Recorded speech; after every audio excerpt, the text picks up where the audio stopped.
बे जोंनियावथ' खायफा खायनै मानसि थायोना सासे सानै माने गावनि न'खरनि दावराव दावसिखौबो जि फेसबुकफोरावबो होगोन आरोना फेसबुक इउटुब चेनेलाव खोन्थागोन मा जादों मा जायाखै बिसोर मा देखायनो नांबाय जेनेबा गावनि न'खराव मा जादों मा जायाखै मानसिफ्रा बेखौ लाखोमानो सेस्था खालामो बिसोर माने देखायबाय थायो आरोना माने भाइरेल जाजानो लुगैयो आरो फेमास आथिखालावथ' भाइरेल जाबासो माने फेमास जाखायो नालाय बेबो फेसबुक होनदों आं माने मोनसे पस्ट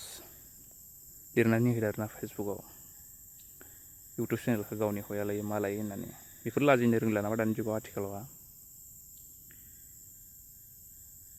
फेमास जानो थाखायनो मानसिफ्रा आथिखालाव मा खालामो ना कन्टेन्ट बनायनांगौब्रा मा गावनि हारला जानाय बा न'खरनि दावराव दावसिफोरखौनो एगारसो खालामबाय थायो एसे लाजिनो सोलोंब्रा मानसिफ्रा गाज्रि सानो गाज्रि बुङो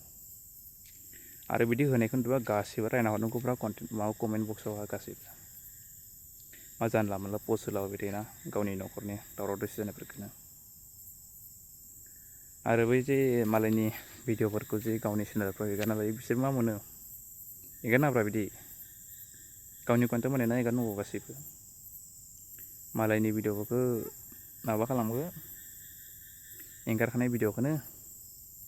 आरो बे एगारफिननांगोन चेनेलाव मा जाखो बेखौलाय